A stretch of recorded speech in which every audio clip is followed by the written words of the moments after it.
अब दिल को झकझोर देने वाली दिल्ली से आई एक कहानी। ये कहानी एक माँ, एक भाई, एक पिता के दर्द की है, संघर्ष की है, बद इंतजामी के शिकार एक परिवार की कहानी सुनिए। कोरोना काल में न जाने कितने ही लोगों ने अपनों को खोया है, न जाने कितनों की दर्द भरी कहानियां हम आपको सुनाते रहे हैं, लेकिन ये कहानी सबसे अलहदा है। ये कहानी दिल्ली के गीता कॉलोनी में रहने वाली कृष्णा देवी और उनके परिवार की है। इनकी एक ही बेटी थी, दीपिका, जिनकी तस्वीर आप देख रहे हैं। कोरोना ने इनकी बेटी को इनसे छीन लिया।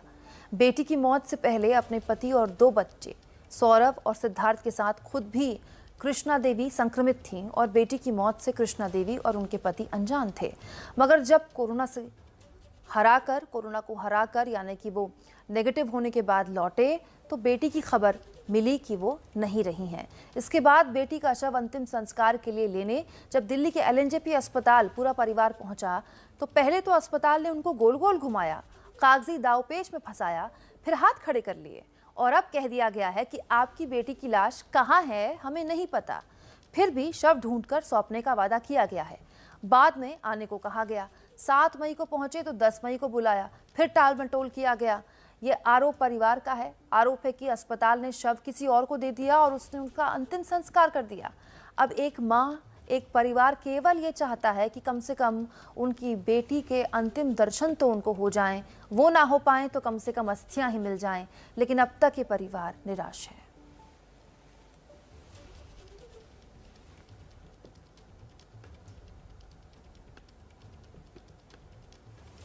तो वाकई ये दर्दनाक कहानी। एक माँ अपनी बेटी को खो देती है, लेकिन दर्द और बढ़ जाता है जब उसे अपनी बेटी का शव तक नहीं मिलता। सुनिए एक माँ का दर्द जो अपनी बेटी के शव के लिए दर दर भटक रही है।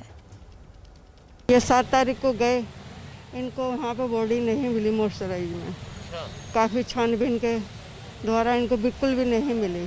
क्या कह रहे हैं डॉक्टर? डॉक्टर कह रहे कि हमने वहाँ पे भेज दिया मोर्चराइज में, वहाँ ले जाइए। उनके वर्कर्स भी आए थे देखने के लिए, लेकिन उनको नहीं मिली। अब बताइए हम क्या करें, कहाँ जाएं? मतलब आपकी बेटी तो दुनिया से चली गई, साथ में ये आखिरी पल भी नहीं मिले आप लोगों को? जी नहीं, हमें दर्शन भी नहीं हुए हमारी बेटी के, और वो हमसे चली गई। अब बताइए क्या करें, हम कहाँ जाएं? पुलिस वाले हैं, वो कंप्लेंट भी नहीं कर रहे हैं। बहुत दुख होता है। मैं बहुत बीमार हुई थी, बहुत दुख होता है मुझे। क्या करूं, मैं कुछ कर नहीं सकती। क्या मन कहता है क्या? बस या तो मेरी बेटी के बारे में मुझे पता लग जाए, भाई किसने अंतिम संस्कार किया है, तो मैं उससे हाथ जोड़ के उसके पैरों में पड़ जाऊंगी, माफ़ी मांग लूँगी उससे। अब इसके अलावा मेरे पास और कोई चारा भी नहीं है, लेकिन हमें कुछ नहीं पता लग रहा। क्या करें बताइए। सोचिए इससे दर्दनाक एक माँ के लिए क्या होगा कि उसने अपनी जवान बेटी खो दी और अब उसके अंतिम दर्शनों के लिए तरस रही है। अब देखिए दिल्ली में मौत के बाद शव के खो जाने की पूरी कहानी। हम लोग यहाँ पे आए LNJP को मोर्चरी में आए 7 तारीख को लगभग सुबह 7 बजे आए थे। उन्होंने कहा कि ऑफिस लगभग 9:30 बजे के आसपास खुलता है, आप लोग तब आइए। हमने वेट करा, इंतज़ार करा। 9:30 बजे मैंने अपने कागज़ दिखाए, मैंने उनको अपना भाई परिचय दिया कि मेरा नाम सौरभ है और मैं अपनी सिस्टर के भाई जहाँ पे डेड बॉडी के लिए आया हूँ। उन्होंने कहा आपने इतना समय क्यों लगाया? मैंने उनको भाई बताया कि मुझे इतना समय इसलिए लगा क्योंकि मुझे खुद भी कोरोना था और मेरे भाई को भी था, मेरे पेरेंट्स भी इससे संक्रमित थे, जो कि रिकवरी मुझे इतना समय लग गया।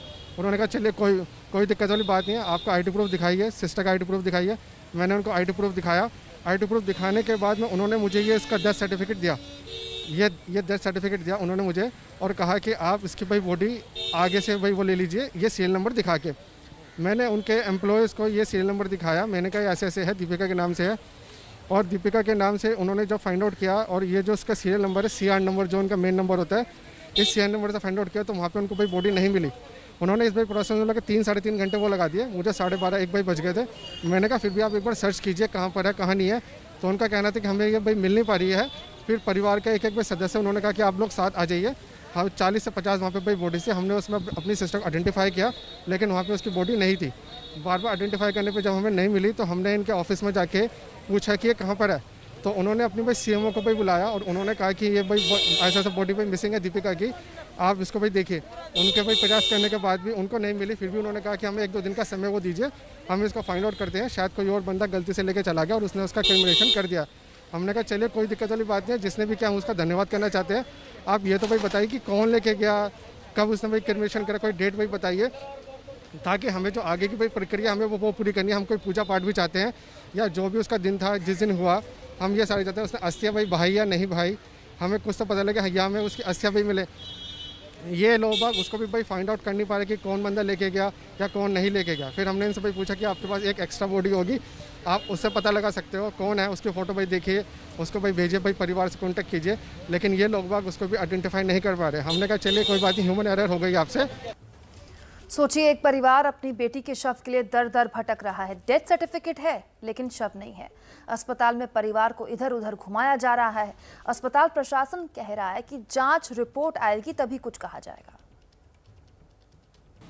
एलएनजेपी हॉस्पिटल के medical director doctor Suresh Kumar हमारे साथ मौजूद हैं। सर, एक फैमिली का एलिगेशन है कि उनकी बेटी की जो बॉडी है वो मिसिंग है मॉर्चरी से, कोविड पॉजिटिव थी, यहाँ पर लेकर आई गई थी, क्या ये पूरा मामला है? जी हाँ, मैंने पूरा इसका डिटेल इंक्वायरी कराया और अभी इंक्वायरी जो एक बोर्ड बनाया है हमने 3 वरिष्ठ डॉक्टरों का जो है वो इसमें पूरा जांच करके मुझे 3 दिन में रिपोर्ट देगा। दीपिका नाम की एक जो पेशेंट है कोविड पॉजिटिव, वो 16 अप्रैल को ब्रॉड डेड उसको लेके आए थे कैजुअल्टी में, और रितु सक्सेना जी की जो टीम है उन्होंने देखा था। और उसके बाद जो, क्योंकि वो ब्रॉड डेड थी, ब्रॉड डेड होने के बाद और कोविड पॉजिटिव थी, उसको डायबिटीज़ और ब्लड प्रेशर भी था, उसका हिस्ट्री था, तो पेपर में जो वहाँ पे कैजुअल्टी का रिकॉर्ड है उसमें मुझे ऐसा लगता है कि कई बार ये होता है कि पेशेंट्स जब ब्रॉड डेड होते हैं या काफ़ी सारा जो है इमोशनल रिएक्शन होता है। और कई बार ये भी होता है कि मोर्चरी में, जैसे ऐसा पहला मामला क्योंकि हमारे पास आया है कि उसका वो आइडेंटिफाई नहीं कर पाए, तो हम उच्च स्तर पर हाई लेवल पे एक इंक्वायरी कर रहे हैं। जैसे ही इंक्वायरी की जो फाइंडिंग आएंगी हम आपके साथ शेयर करेंगे। ठीक है, तो डॉक्टर सुरेश कुमार, इनका कहना है कि कमेटी बिठा दी गई है, उसकी रिपोर्ट से ही साफ हो पाएगा कि जो मृतक दीपिका है उसकी बॉडी कहाँ है, किन हालात में वो मोर्चरी से बाहर निकली। आरोप गंभीर है, लेकिन जब जांच मुकम्मल तफ्तीश होगी उसके बाद ही जो फैक्ट्स है वो सामने आ पाएंगे। कैमरामैन जितेंद्र के साथ वरुण जैन, एबीपी न्यूज़, दिल्ली। तो कुल मिलाकर परिवार अब तक दर दर की ठोकरें खा रहा है। परिवार कह रहा है कोई बात नहीं, जिस परिवार ने उनकी बेटी का अंतिम संस्कार किया कम से कम उसी की जानकारी मिल जाए। क्या पता अब अंतिम संस्कार करने के बाद अस्थियां अब तक हों परिवार के पास, तो अस्थियां विसर्जित करें। अगर अस्थियां भी विसर्जित हो गई हैं तो कम से कम हमको तारीख बता दी जाए कि उनकी बेटी का अंतिम संस्कार किस दिन हुआ, कम से कम उसके बाद आगे का जो पूजा पाठ का कार्यक्रम होता है वो कर लें। लेकिन परिवार को सिवाय डेथ सर्टिफिकेट के अब तक कुछ नहीं मिला है। कुल मिलाकर अस्पताल परिवार को टालमटोल कर बार बार लौटा रहा है और परिवार बस ये कह रहा है कि इतनी तो जानकारी मिल जाए कि आखिर उनकी बेटी का अंतिम संस्कार किसने किया और कब किया। कोरोना को लेकर ग्रेटर नोएडा की खबर आपको दिखाते हैं। शाहबेरी गांव में दहशत फैली हुई है। 20 दिन में 45 लोगों को, सही सुन रहे हैं आप, 45 लोगों की जान जा चुकी है। यहाँ देखिए एबीपी न्यूज संवाददाता इला काजमी की आंख खोलने वाली रिपोर्ट।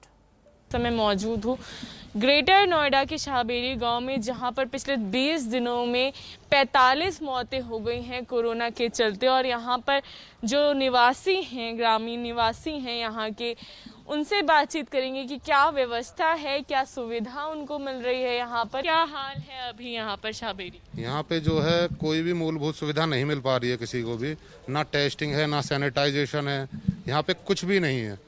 यहाँ सुविधाओं के नाम पे जीरो है बिल्कुल। यहाँ पे बहुत बुरा हाल है, मान के चलो हर दूसरी से तीसरी बिल्डिंग के अंदर कोरोना केसेस हैं और यहाँ काफी मौतें भी हो रही हैं। तो यहाँ पर टेस्टिंग वगैरह हो रही है? नहीं, जीरो टेस्टिंग, कोई टेस्टिंग नहीं है। तो कैसे लोग यहाँ के सेल्फ डिफेंस है। तो यहाँ पर जो लोग हैं उनका कहना है कि जो भी टेस्टिंग या फिर सैनिटाइजेशन का कार्य है वो सब कागजों में जरूर हो रहा है, पर ग्राउंड रियलिटी उससे बिल्कुल हट करके है। कोरोना के मामले बढ़ रहे हैं, सैनिटाइजेशन वगैरह का कार्य हो रहा है। सैनिटाइजर के लिए आज एक गाड़ी आई है, पता नहीं वो प्रशासन की तरफ से है कि स्थानीय लोगों की तरफ से भी, कुछ पता नहीं चला है। ना कोई मेडिकल टीम आती है यहाँ पे, ना कोई मतलब प्रशासन की तरफ से आता है। कभी कभार पीसीआर की 1-2 गाड़ी आ गई, ठीक है, बट सेफ्टी के नाम पे कोई भी मतलब ना इन्फॉर्मेशन देने के लिए, ना जागरूक करने के लिए, ना किसी तरह की मतलब यहाँ पे लोअर मिडिल क्लास ही लोग रहते हैं ज़्यादातर। उनको तो मतलब लॉकडाउन में ना उनकी ड्यूटी है ना ऑफिस है, सब घर पे बैठे हैं बेचारे, मतलब किसी तरह अपनी जीवन यापन कर रहे हैं यहाँ पे। मतलब प्रशासन की तरफ से एक XYZ कोई भी सुविधा नहीं आती यहाँ पे। पिछले 20 दिन में 45 लोगों की कोरोना से शाहबेरी में मौत हो चुकी है। ऐसे में सरकार को सख्त से सख्त कदम उठाने की आवश्यकता है ताकि कोई एक समाधान निकल सके और ग्रामीण इलाकों में कोरोना का जो है विस्फोट होने से रुक जाए। कैमरा पर्सन वरुण कुमार के साथ इलाका आजमी, ABP न्यूज़, शाहबेरी।